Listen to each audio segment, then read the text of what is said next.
Bienvenidos. La historia está construida no solamente por comunidades y pueblos, sino también por aquellas figuras señeras que marcaron, por diferentes razones, una huella indeleble en el pasado que se convierte en una lección para seguir en el presente y en el futuro. Es el caso de este programa, una figura que se convirtió en un emblema y en un símbolo. Marcelo Quiroga Santa Cruz.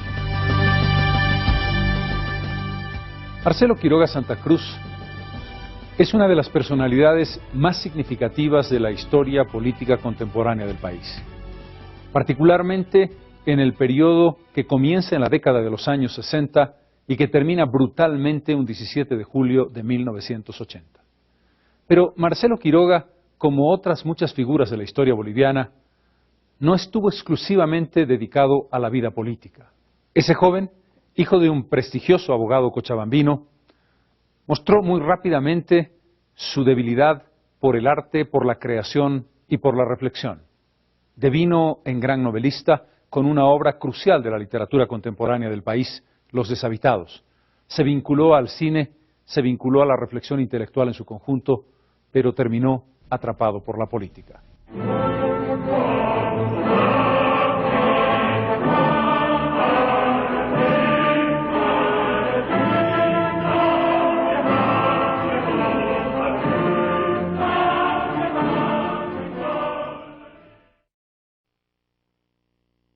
La libertad, Sancho, es uno de los más preciados dones que a los hombres dieron los cielos.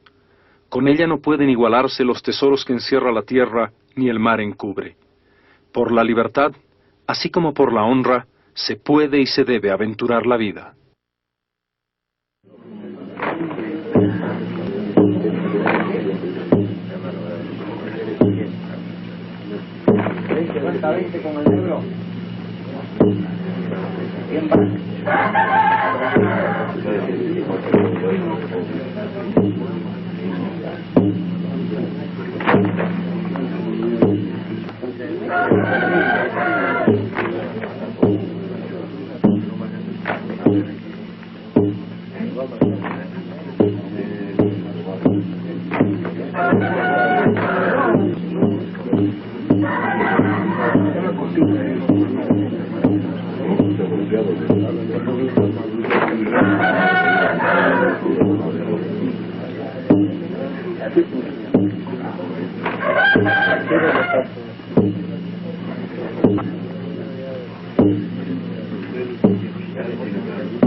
Estas imágenes, cargadas de simbolismo y de metáforas, fueron concebidas y realizadas por Marcelo Quiroga Santa Cruz en 1959, el mismo año en que se publicó la novela Los Deshabitados. Marcelo, realizador de cine, Marcelo, hombre de letras, Marcelo, intelectual, Marcelo que sería político, que sería un símbolo, que sería la voz trepidante de una sociedad que buscaba el cambio y que lo buscaba comprometido con principios como base esencial de la acción.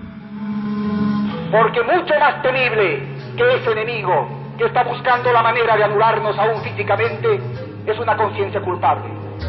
Pero la historia contemporánea tiene en esa voz la representación de muchos símbolos, la representación de muchas esperanzas, la posibilidad que él mismo definió con una frase: mañana el pueblo.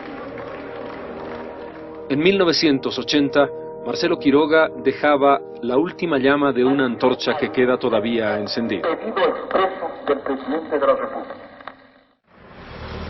Nacido en Cochabamba el 13 de marzo de 1931, cuando estábamos en el umbral de la guerra más desgarradora de la historia boliviana, la del Chaco, cuando el hombre símbolo Daniel Salamanca le ofrecía al país redimir en sangre lo que era una historia de desencanto y una historia de desazones. Era el comienzo de una vida que establecería, como aquellos relámpagos, una nueva luz sobre el país. Hijo de don José Antonio Quiroga y de doña Elena Santa Cruz, su padre había trabajado nada más y nada menos, ironías de la vida y de la historia, que para la empresa de Simón Patiño. el símbolo paradigmático de la rosca, del superestado, de aquel poder sobre el poder que había que combatir desde las bases populares. Marcelo aprendió desde su familia en una vida tranquila, en una infancia primero en Cochabamba y después en La Paz, lo que era la experiencia de los jóvenes más vinculados a la formación de Europa y a las influencias intelectuales de una familia que tenía un sentido profundo del conocimiento, lo que le llevó por los caminos de la literatura, por los caminos de la creación, por la aproximación a la vida artística que no traicionó ni aun cuando se había dedicado profundamente a la política. Pero en lo humano, ¿cómo descubrir a Marcelo Quiroga sino a través de la amistad? Nos conocimos en el Club Hípico Los Sargentos, teníamos la misma afición y esa afición fue el factor que nos hizo conocernos mejor uno al otro a través de esas caminatas que hacíamos por los barrios que circundaban aquel entonces, los barrios de Calacoto. Mi aprecio personal nació porque yo encontraba en él una personalidad extraordinaria. Primeramente, una cultura humanista vastísima, condiciones de artista, escritor, un hombre muy entendido en música, un hombre, en fin, con el que conversar con él era dejarse llevar por una especie de, ¿qué le diré yo?, de mito presente. Como todo hombre también quizás tenía sus pequeños defectos. Él era una persona que no escuchaba del todo a sus interlocutores. Y si los escuchaba, al poco tiempo de escucharlos ya sabía qué calidad de persona era su interlocutor. Y dependiendo de eso le daba más tiempo o simplemente lo cortaba de golpe. El advenimiento de la Revolución de 1952 que estremeció al país tocó también a la familia de Marcelo Quiroga y a él mismo. En los valles de Cochabamba, algunas tierras, nada especialmente grande, fueron sin embargo afectadas por esa revolución emergente que establecía una dimensión distinta del hombre boliviano en relación a la tierra y en relación a la política.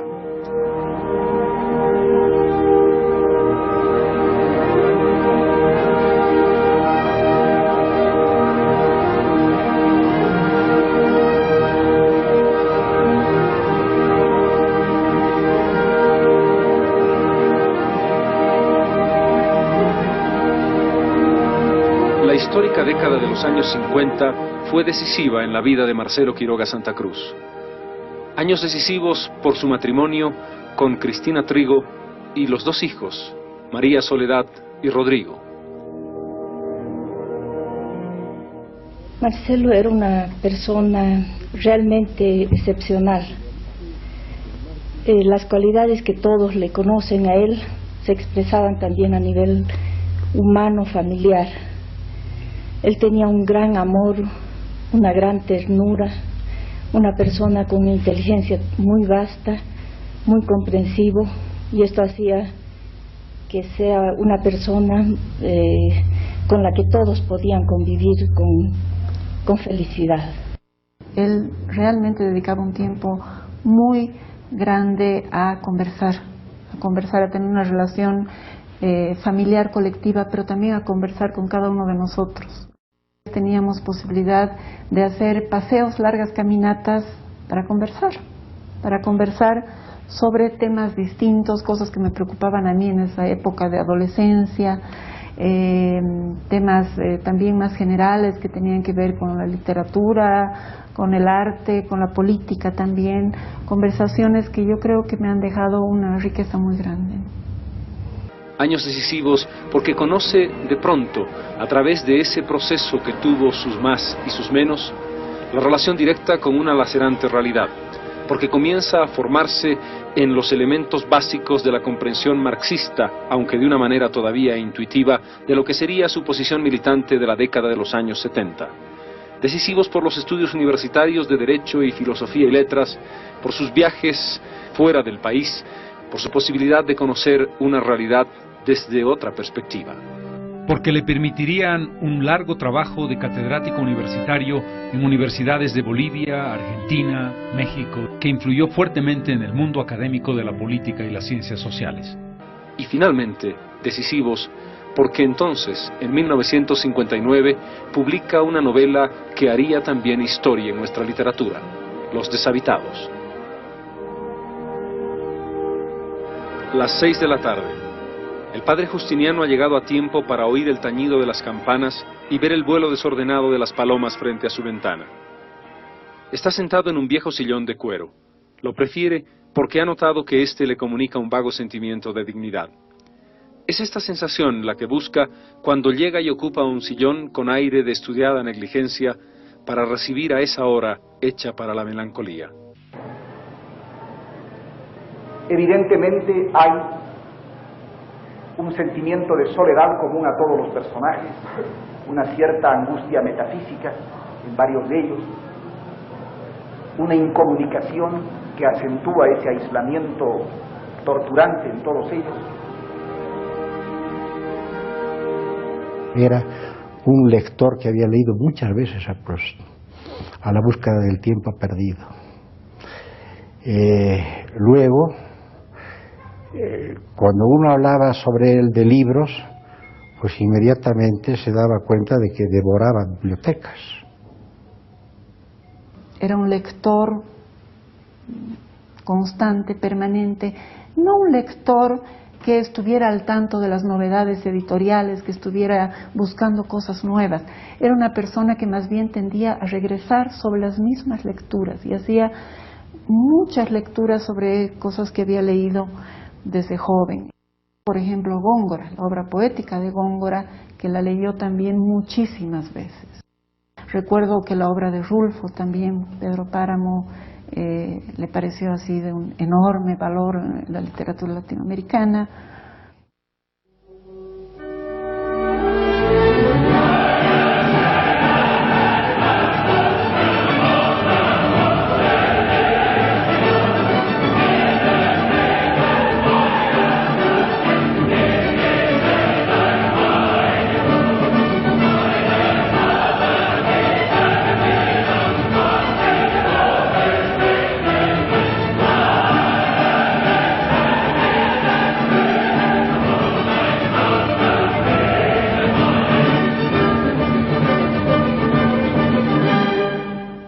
Era un apasionado de Beethoven. El himno a la alegría lo transformaba, porque lo único que le faltaba para compartir esa alegría de escuchar el himno de la alegría era cantar en alemán. Pero el destino no había querido a Marcelo Quiroga Santa Cruz como un creador literario de la talla que anunciaba Los deshabitados. Era la política y su compromiso directo con la sociedad boliviana lo que estaba a la vuelta de la esquina.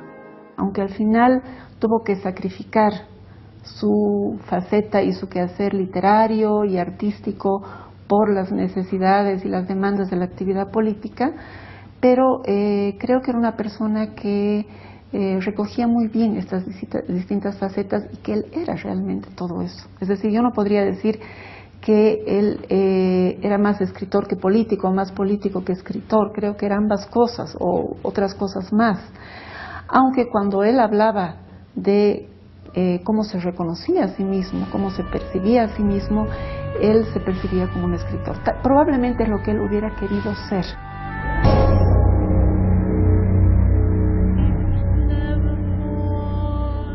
La influencia de la vida intelectual más profunda, Proust y Góngora, como decía un amigo y su propia hija, la música clásica y el himno a la alegría de Beethoven, como una suerte de gusto recurrente.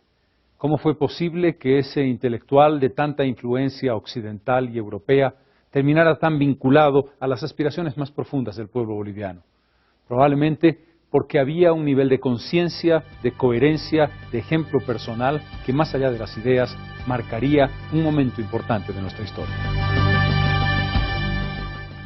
La construcción de las ideas no es solamente un camino unívoco o es una atracción inmediata por aquello que te va a marcar a lo largo del tiempo. En el caso de Marcelo Quiroga, como en el de muchos otros políticos, hubo un tránsito desde una línea de compromiso democrático, incluso demoliberal, hasta una convicción marxista muy profunda cuando funda el Partido Socialista I. Y en el interín, en el tránsito entre ambos momentos, una visión nacional revolucionaria. Marcelo Quiroga va a ser protagonista de algunos hitos fundamentales. La interpelación como diputado independiente al gobierno del presidente Barrientos, adelantando lo que sería su compromiso y además una idea recurrente, el tema del petróleo. La nacionalización de la Gulf Oil Company como ministro de Minas y Petróleos de Alfredo Obando Candia. Tras la fundación del Partido Socialista y el exilio, el retorno en la reapertura democrática y un momento crucial para el país y para él, el juicio a la dictadura de Hugo Banzer Suárez.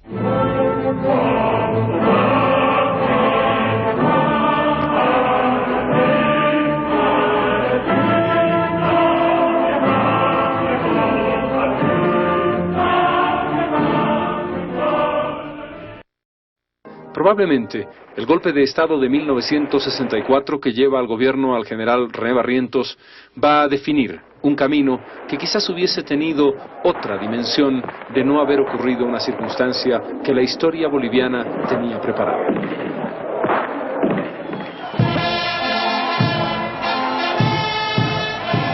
El surgimiento del militarismo, protagonizado por René Barrientos Ortuño primero y Alfredo Obando después, establecerían para Marcelo Quiroga, primero, la experiencia periodística del Sol, breve pero intensa, en la que los perfiles de la denuncia y los perfiles del compromiso se establecían nítidamente en ese periódico. Pero vendría luego el Parlamento. Tras la elección de René Barrientos Ortuño en 1966 y la promulgación de la Constitución Política del Estado el 13 de febrero de 1967, se establece una presencia independiente y combativa en el Parlamento Nacional.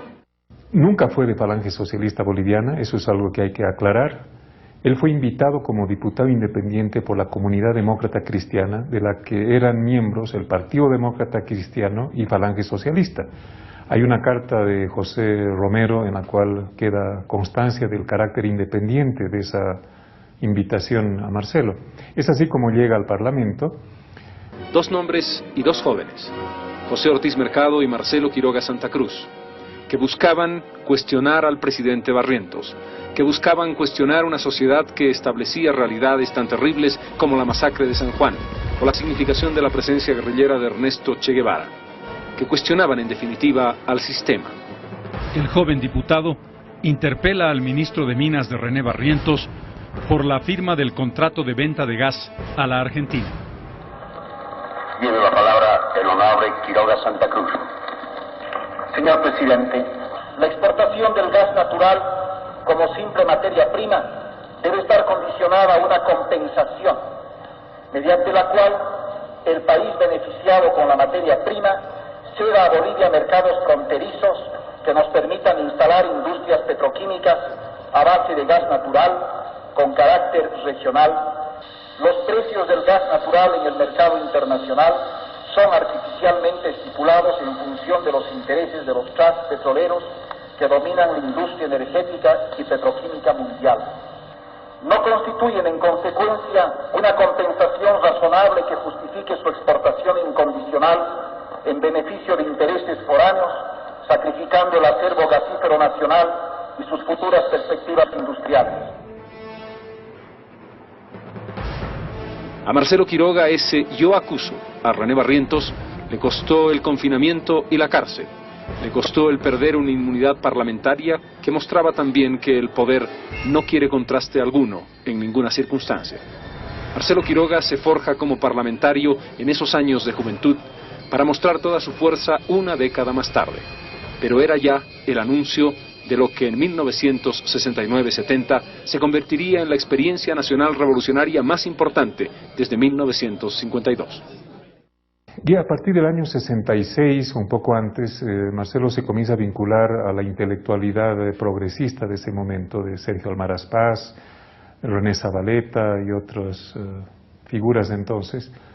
Y es ahí que él comienza a hacer un estudio cada vez más sistemático del marxismo y termina finalmente en el año 71 fundando el Partido Socialista bajo la doctrina socialista, ¿no? bajo el marxismo. Hay por lo tanto una trayectoria que no diré que va de la derecha hacia la izquierda, pero va de una posición demócrata, una posición democrática que reconoce ciertos principios de liberalismo, hacia una adscripción cada vez más clara sobre lo que él llamaba el campo popular y en su expresión ideológica en el marxismo.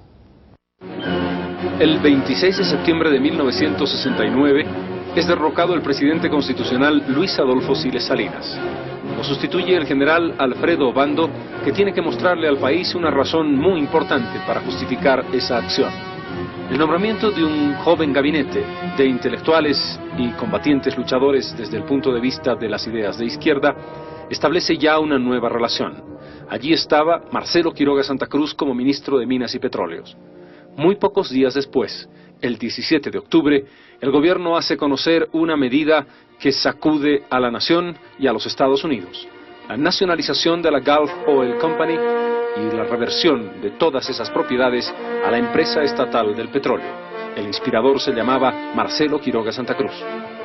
Marcelo Quiroga Santa Cruz es el impulsor, el generador de la idea, el que reúne a los civiles, el que planifica, el que impulsa, el que no pierde en ningún momento el coraje necesario para hacer frente a estas circunstancias difíciles. La figura central en este proceso fue Marcelo. El registro histórico de ese acontecimiento le cupo al cineasta Antonio Eguino, miembro del grupo Ucamau, con una película cuyo nombre lo dice todo: Basta.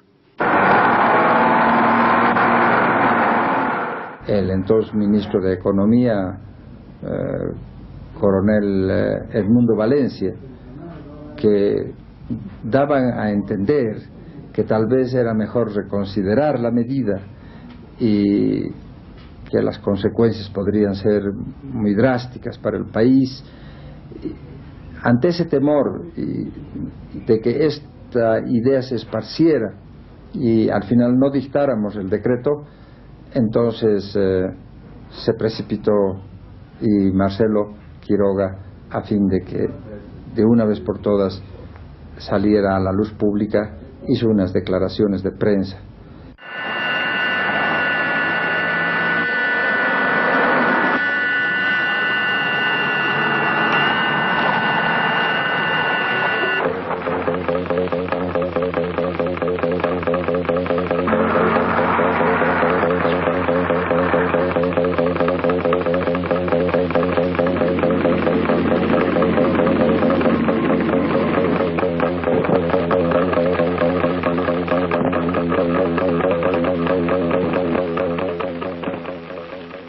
El 17 de octubre de 1969, el pueblo de Bolivia dijo basta.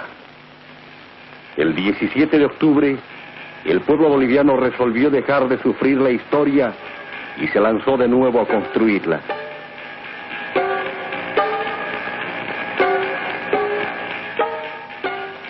Tú, asesina doméstica. Tú, asesina extranjera. Tú, conspiradora internacional. Tú, conjunto de vándalos y ladrones de este continente, sal de Sudamérica. Esto le dijo un senador norteamericano a la Standard Oil cuando la guerra del Chaco. Esto le decimos ahora a la Gulf. Sergio Almaraz señaló: el Código del Petróleo y la presencia de Gulf en Bolivia significan la liquidación de yacimientos petrolíferos fiscales bolivianos. Humberto Vázquez Machicado condenó el carácter antiboliviano del Código. Desde el Parlamento y la radio, Marcelo Quiroga Santa Cruz denunciaba la entrega. El pueblo sabía que si perdía el gas y el petróleo, estaba perdiendo su dignidad.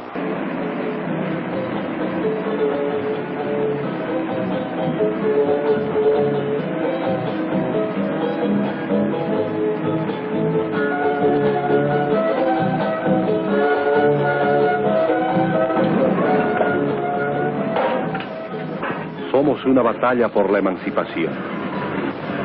La nacionalización de la GULF es una victoria nacional. Para que nuevas victorias afirmen nuestra liberación, se necesita la participación directa del pueblo, de toda la ciudadanía.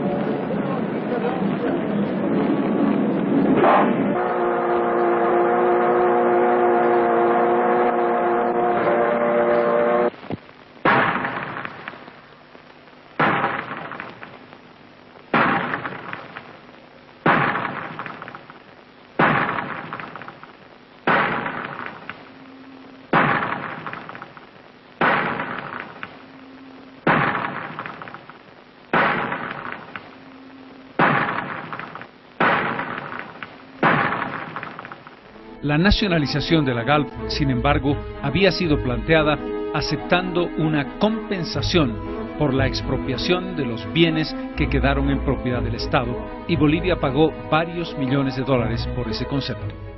Estaba contemplada dentro del decreto ley, porque era una utopía el no pagar. Nos habíamos realmente cercenado nosotros mismos. Y eso es lo que las fuerzas de la izquierda extrema, con la característica que siempre tienen de ir a cosas totalmente irreales, decían que no hay que pagar. Pero la historia tiene sus propios designios.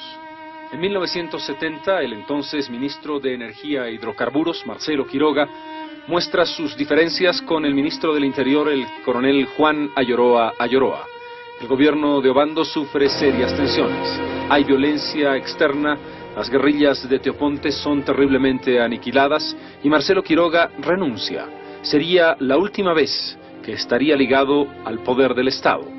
Sufrió el gobierno demasiadas presiones y tuvo que virar notablemente. En esta época Marcelo decidió ya renunciar al ministerio porque vio que era imposible avanzar en sentido del interés nacional y popular. Inmediatamente después de su renuncia, ese gobierno cambió diametralmente. Marcelo renuncia por las presiones del grupo derechista del ejército y finalmente Obando decide renunciar. Yo le redacté la renuncia a pedido suyo y lo acompañamos con los ministros Bonifaz y Quintanilla al asilo en la Embajada Argentina. No sabíamos qué iba a suceder. Se hablaba de que iban a asaltar la casa del general Obando, extremo al que no se llegó. En todo caso, en esas circunstancias sube el general Torres al Alto y se hace fuerte en la base aérea y trastoca todos los planes del grupo derechista del ejército. Desde entonces protagonizaría la lucha desde el llano. En 1971, siendo ya presidente el general Juan José Torres, Marcelo Quiroga da un paso histórico para él mismo y para el país. La fundación del Partido Socialista era simbólicamente, paradigmáticamente, el 1 de mayo de 1971, en la populosa Plaza Pérez Velasco. En medio de los gases y de los discursos, Marcelo genera una de las experiencias políticas más importantes y más dinámicas de nuestra política contemporánea.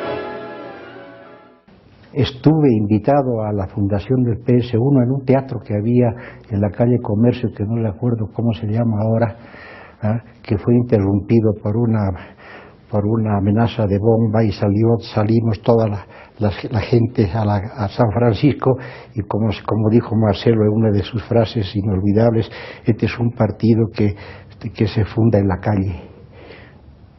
Aún en ese momento, Marcelo dejó en claro que la contradicción fundamental no era solamente entre la nación y el imperialismo, como sostenía el nacionalismo revolucionario, sino que dentro de la nación habían diferencias de clase muy importantes, ¿no? Lo dicen varios escritos de esa época, de manera que, por un lado, forma parte de la corriente nacionalista, y en el caso de la experiencia de Obando, incluso del nacionalismo militar, que tuvo su expresión en Bolivia a través de Obando, en el Perú con Velasco Alvarado, Pero ya entonces él tenía una diferenciación, ya había incorporado los conceptos de clase que son propios de la doctrina marxista. Era el anuncio de una radicalización del proceso político boliviano que culmina en junio de ese mismo año con la creación de la Asamblea Popular. Juan Lechín Oquendo, el máximo ejecutivo de ese nuevo órgano, Guillermo Lora desde el punto de vista ideológico, Oscar Eid representando a los estudiantes universitarios, son algunos de los nombres junto a Filemón Escobar y otros destacados líderes de la izquierda que van a propulsar una experiencia inédita, extraordinariamente radicalizada, al punto que fue una de las fuerzas que tensionaron con la retórica ultrarrevolucionaria al debilitamiento final y a la caída del gobierno de Juan José Torres. El 21 de agosto de 1971, el coronel Hugo Banzer Suárez se hace del poder, apoyado por los sectores conservadores, la empresa privada, los partidos tradicionales aliados paradójicamente, Falange Socialista Boliviana y el Movimiento Nacionalista Revolucionario. La estructura de un nuevo poder desde la derecha en la reconstrucción de una versión militarista del nacionalismo.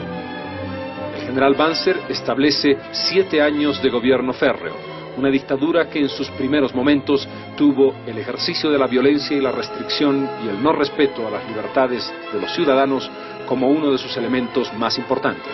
Cierre de las universidades, prohibición de los sindicatos, violencia ejercida contra los sectores de oposición determinan la constitución de una nueva etapa histórica del país.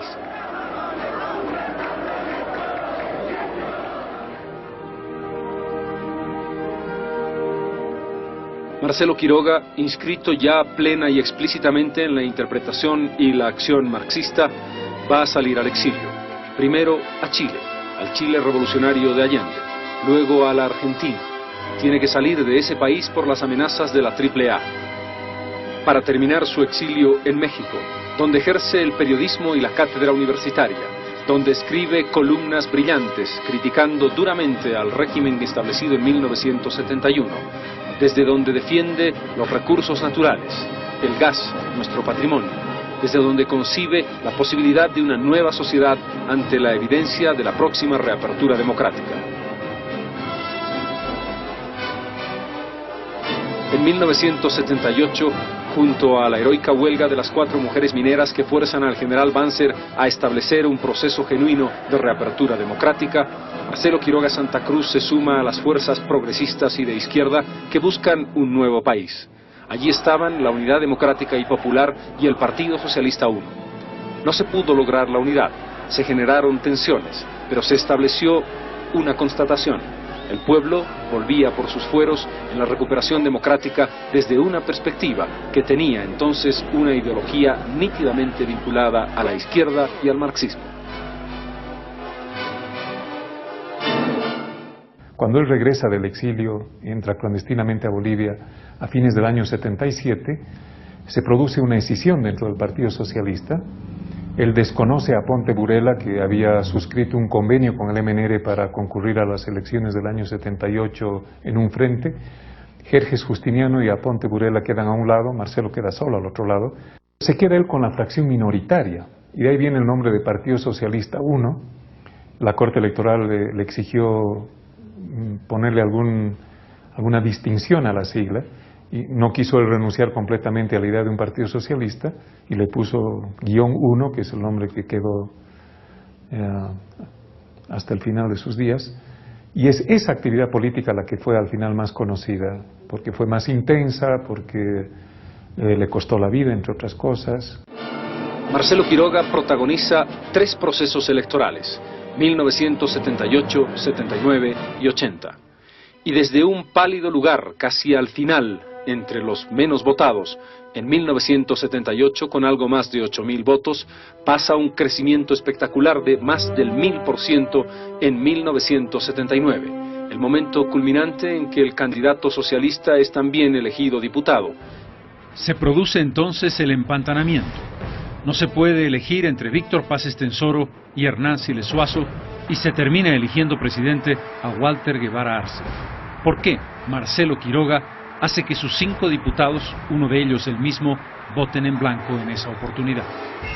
La decisión de Marcelo en ese momento y del Partido Socialista fue, primero, no negociar esos votos, no hubo ninguna negociación, pero en segundo lugar, no dirimir lo que él consideraba una lucha de poder entre dos fracciones del MNR, la de izquierda y la histórica o de derecha, que no era una tarea del Partido Socialista tomar partido a favor de uno de los dos bandos, y por lo tanto él describió eso en otro de los escritos como luchas intestinas del mismo proyecto de clase, con variaciones de izquierda y de derecha, pero que en definitiva no se resolvía el tema del poder por la titularidad de la presidencia.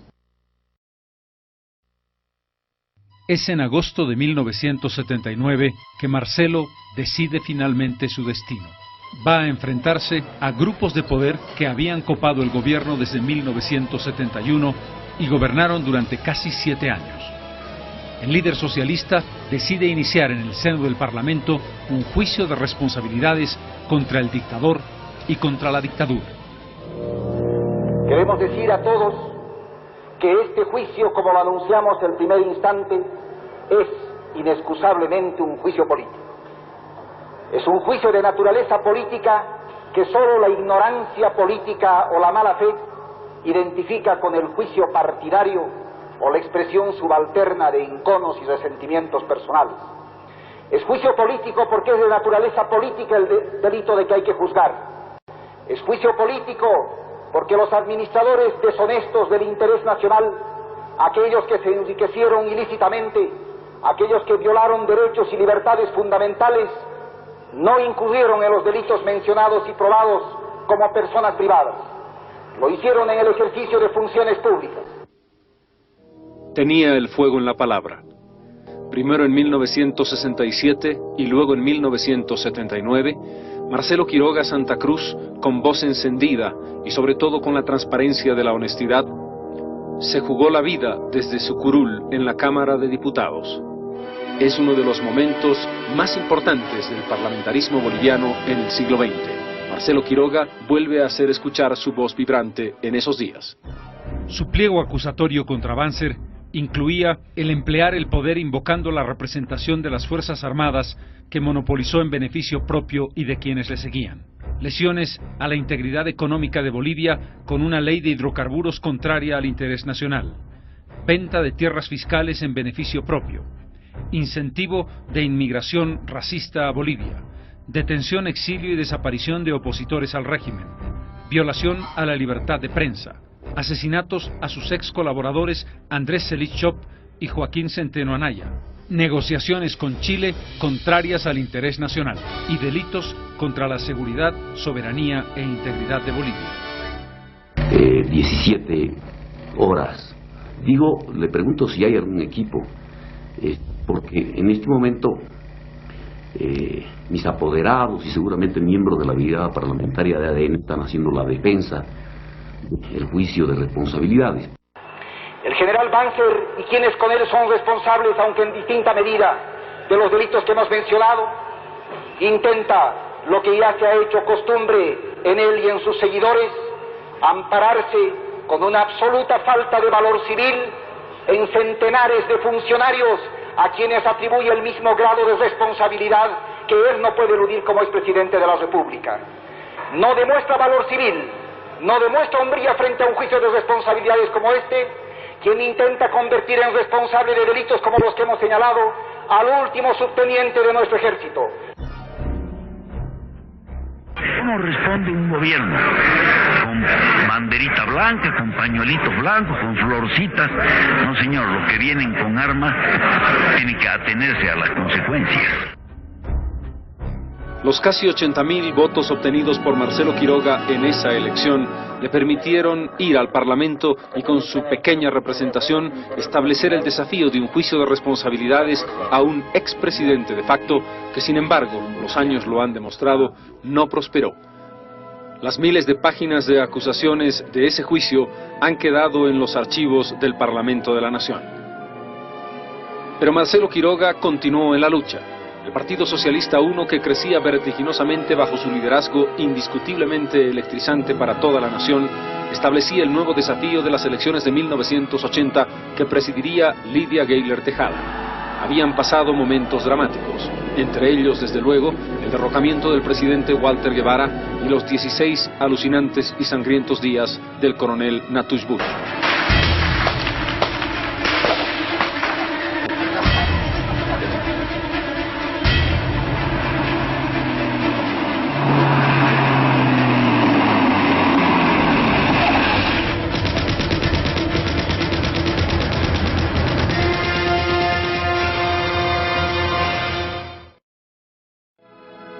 En la Navidad de 1979, pocos meses antes de su muerte, el canal estatal de televisión entrevistaba a Marcelo Quiroga sobre su interpretación de la figura de Cristo.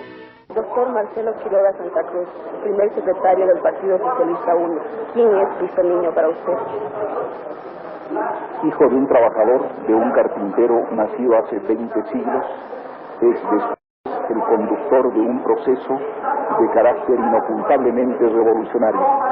Es el hombre que conduce a los pobres, a los desamparados, en un proceso de cambio que intenta la liquidación de un régimen de poder y de explotación similares a los que con el tiempo tenemos hoy día al frente y contra los cuales nosotros estamos combatiendo.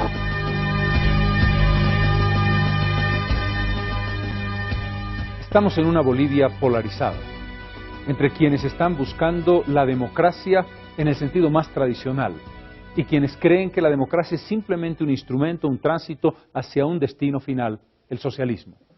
Allí se adscribe precisamente Marcelo Quiroga Santa Cruz.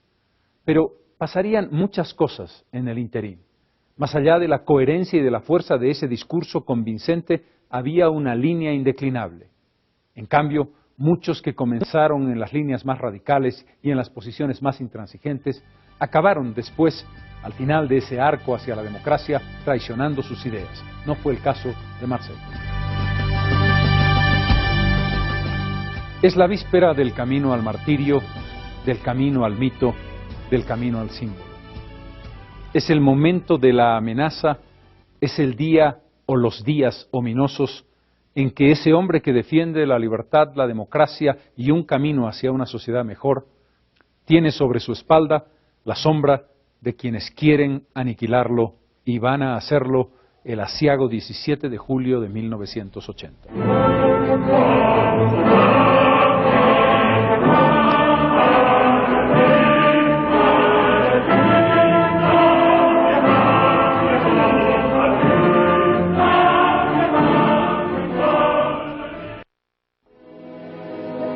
Enero de 1980 marca el comienzo de un año fatídico para Marcelo Quiroga, fatídico también para el país, que tuvo que soportar la más terrible dictadura de la que se tenga memoria, por lo menos en este siglo. Año de turbulencias hasta el mes de julio, año de tensiones, en los que la presidenta Geyler tiene que bandear un temporal para lograr llegar a junio, al día de las elecciones. Pero la violencia está campeando. El asesinato de Luis Espinal.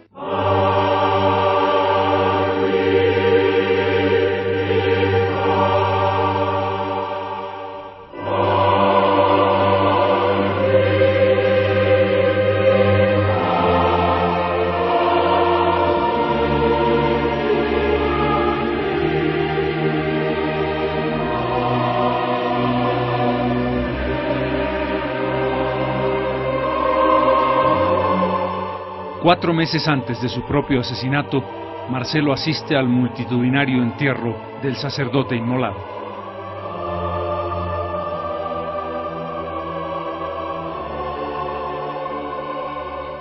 Siempre enfrentó con una valentía increíble los ataques personales, amenazas por teléfono a él, a la familia. Siempre enfrentó con valentía todo lo que le vino como un torrente de una masa de odio, de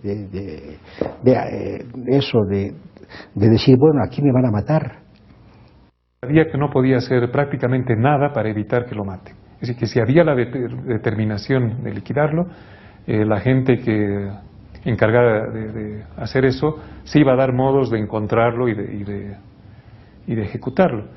Y eso es más o menos lo que pasó. Era una persona sumamente vital, con una gran capacidad de disfrutar la vida, una persona muy optimista, muy positiva. En toda mi vida, todos los años que compartimos, yo nunca lo vi decaído ni deprimido, aún en circunstancias muy difíciles, con muchos problemas de distinta naturaleza, con muchas amenazas y corriendo enormes riesgos. Veía la muerte como, que yo recuerde, como una etapa necesaria, una cosa que íbamos a vivir todos nosotros en algún momento y para la que uno tenía que prepararse con lucidez. Uno tenía que enfrentar, no esquivar, no rehuir. Incluso yo recuerdo haber conversado en algunas ocasiones con él sobre la importancia de pensar en la muerte y hablar de la muerte.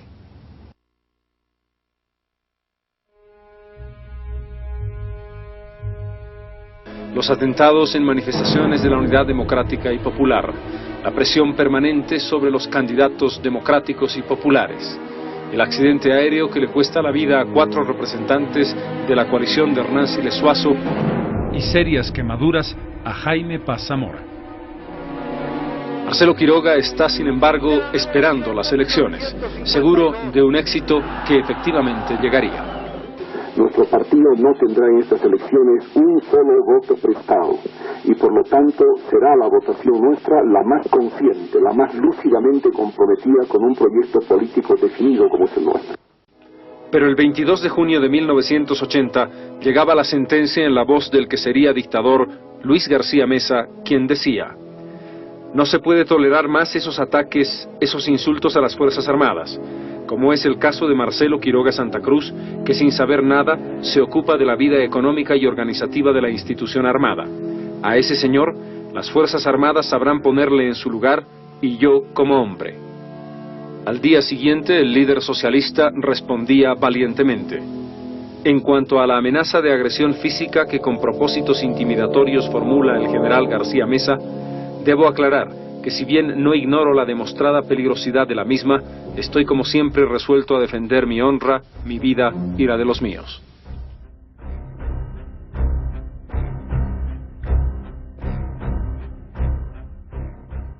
El 29 de junio se produce el acto electoral, que llevaría al triunfo a la Unidad Democrática y Popular de Hernán Siles Suazo, pero que le daría 114.000 votos y el cuarto lugar en un triunfo indiscutido desde el punto de vista individual y como partido a Marcelo Quiroga Santa Cruz. Este era el semblante del líder socialista el día de los comicios y esta una entrevista lograda por la televisión ecuatoriana. Doctor Quiroga, para la televisión ecuatoriana, se dice que usted es el candidato con mayor carisma, sin embargo el candidato con menores posibilidades de triunfo. ¿Por qué? No sé, realmente yo no puedo opinar sobre lo primero que dice usted. Sobre lo segundo, admito con veracidad que evidentemente nuestras posibilidades son menores que las de los candidatos Paz Extensoro y Siles Suazo. Sin embargo, nuestra meta no es entrar en una competencia de número de votos acá, sino más bien en la búsqueda de una línea de consecuencia y lealtad con los intereses obreros y populares. Si ello es comprendido por la clase trabajadora y creemos que comienza a ser comprendido, estamos profundamente satisfechos. Doctor Quiroga, en esencia, ¿cuál es el cambio socioeconómico que necesita Bolivia? Pasar de un sistema capitalista dependiente, como es el que hace víctima al país y a la clase trabajadora, a un sistema socialista. Ello no es fácil y estamos en esa lucha. Sufraga en estos instantes el doctor Marcelo Quiroga Santa Cruz, quien lideriza como candidato a la presidencia de la República por el Partido Socialista número 1.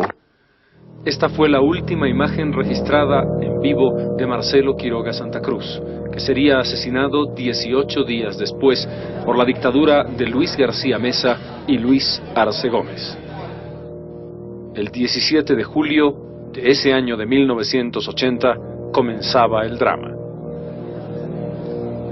Un grupo paramilitar, escondido en ambulancias de la Caja Nacional de Seguridad Social, irrumpió violentamente en la sede de la Central Obrera Boliviana, en la que se reunía el Consejo Nacional de Defensa de la Democracia, entre quienes estaban, además de otros importantes líderes políticos, Marcelo Quiroga Santa Cruz en representación de su partido, el PS1.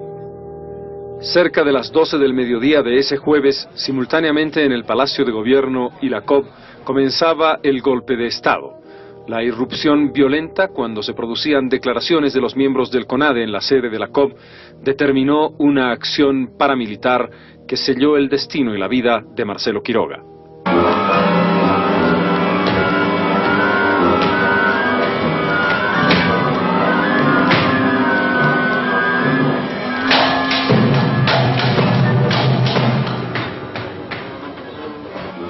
Al bajar, creo, el primer escalón y estar ya ingresando al segundo escalón, escucho, y en este momento tengo muy fielmente en mente el rostro, la vestimenta de una de las personas que identifica a Marcelo. Dice, ahí está Quiroga Santa Cruz. Entonces inmediatamente él es separado, pero fue instantáneo, fue cosa de segundos cuando se lo aparta Marcelo de las filas, que otra persona que está con la metralleta en la mano, que en este momento también lo tengo bastante identificado en la mente, en el que hizo una dispara inmediato, de inmediato, fue una ráfaga. Recuerdo y veo hilacharse el saco, la vestimenta de Marcelo con el impacto ese, nada más, no recuerdo sangre, no recuerdo incluso haberlo visto ya caer exactamente. Incluso yo después me llego a enterar de que la misma ráfaga que asesina a Marcelo Quiroga es posiblemente la ráfaga que asesina también a Flores, que va delante de Marcelo.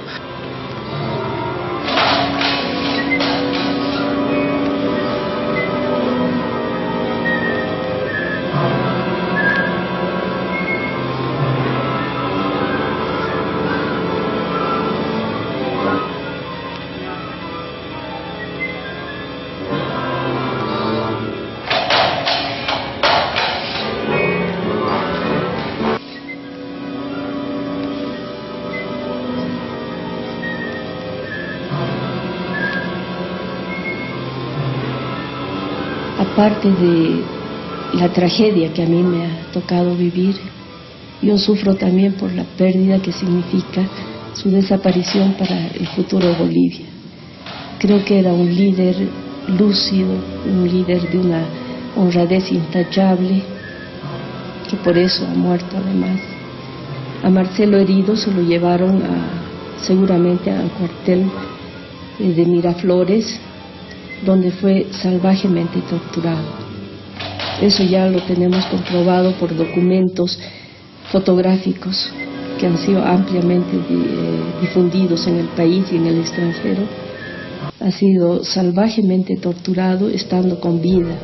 Pero ¿quién fue realmente el responsable intelectual de la muerte de Marcelo Quiroga Santa Cruz? Creo que es posible identificar como autor intelectual del asesinato de Marcelo al general Banzer y la gente de su entorno. Hay un dato que corrobora esta afirmación, y es el hecho de que el grupo de mal llamados paramilitares, porque la mayoría de ellos son oficiales del ejército, que toma la central obrera y que le dispara a Marcelo, son personas que fueron parte del cuerpo de seguridad de Banzer y de su esposa. En el caso de Killer Molina, Froilán Molina, estuvo 5 años a cargo de la seguridad de la primera dama, y en el caso de Pizarro estuvo durante 7 años a cargo de la seguridad de Banzer. Estos oficiales se reagruparon pocos días antes del golpe, y según testimonios de alguna otra gente que participó en los comandos, este grupo aparece a último momento y toma la responsabilidad de secuestrar a las personas que estaban reunidas en la Central Obrera Boliviana. Por si esto fuera poco, el 2 de septiembre de 1980, el coronel Luis Arce Gómez responde al pedido de la familia de devolución del cadáver de Marcelo Quiroga, puesto que con anterioridad el gobierno había anunciado a la prensa que no pudo dar con el paradero del cadáver del señor Quiroga Santa Cruz. Sintiendo no poder proporcionarle ninguna información al respecto, saluda a usted con especial consideración. Junto con el pequeño paquete de cenizas se entregó el reloj y el anillo de Marcelo, y efectivamente el reloj y el anillo eran suyos. No tenemos en cambio la certeza de que esas cenizas son de él.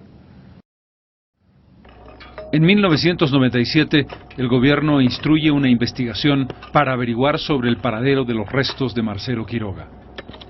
La palabra desaparecido es uno de los legados más dramáticos de las dictaduras de los años 70 y 80 en América del Sur. ¿Qué ha pasado con los restos de Marcelo? Tras lo acontecido en el Estado Mayor, todo se convierte en bruma y especulación. Sacan 2 cadáveres de allá. ¿Usted se dio cuenta de quién eran? No, en un principio no. Pero después sí. Después sí. ¿Cómo? Perdón, ¿alguien los identificó?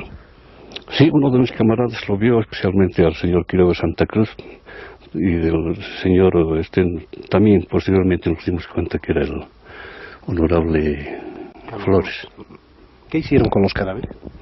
Una vez que se los ha rescatado de ese lugar donde habían sido arrojados, los llevamos a la morgue del Hospital General. Estuvimos en Mayasa hace algunos días, hace unas semanas. ¿Eso será parte de un show que está haciendo todavía la gente del 80? Creemos que sí, creemos que al menos personalmente pienso que ellos, tengo la seguridad de que esta gente manipuló los cadáveres, esto es evidente. Lo que no creo es que haya manipulado en esa situación. Yo en la historia de Mayasa no creo, y creo que más bien son ellos quienes hicieron el enterramiento. Hay distintas versiones, algunas de ellas contradictorias, otras muy afines. Por varios testimonios creemos que se hizo el intento de quemar el cuerpo de Marcelo, y ese objetivo no se pudo consumar porque no hay posibilidades de hacer eso en poco tiempo a la intemperie, y por lo tanto que habrían suspendido la quema y habrían tomado una muestra de las cenizas, y a partir de ahí es un misterio de qué hicieron con sus restos. Hemos escuchado a lo largo de estos años una infinidad de testimonios. Lo que queremos nosotros es que algún rato aparezca algún oficial, un militar, con el valor civil suficiente para decir exactamente qué es lo que pasó. Hay al menos una docena de personas que saben con exactitud qué es lo que ocurrió. La dictadura había apuntado certeramente. Una de las mentes más lúcidas del país fue apagada, aunque no sus ideas, en ese 17 de julio. En el momento culminante, cuando Marcelo Quiroga planteaba todas sus posibilidades y toda su potencialidad política en favor de la nación, cuando establecía un punto de referencia nítido, sólido e inquebrantable de la izquierda, llega ese cruel asesinato. Las ideas de Marcelo Quiroga han quedado, sin embargo, como el ejemplo y como el modelo de otros hombres que, como él, supieron llevar adelante un ideario. El postulado marxista radical de entonces quizás tenga hoy una interpretación distinta, quizás haya que verlo con otros ojos, pero sin duda alguna el ejemplo de consecuencia inalterable no podrá ser modificado ni con este ni con cualquier otro ojo que se quiera mirar. Marcelo Quiroga Santa Cruz le dio una lección al país. Y sabemos que más pronto que tarde se cobrarán esto que estamos haciendo. Estamos dispuestos a pagar ese precio. Siempre estuvimos dispuestos. Jamás vamos a rehuir el peligro. Porque mucho más temible que ese enemigo que está buscando la manera de anularnos aún físicamente es una conciencia culpable. Y no podríamos soportarnos a nosotros mismos si no cumpliéramos nuestro deber.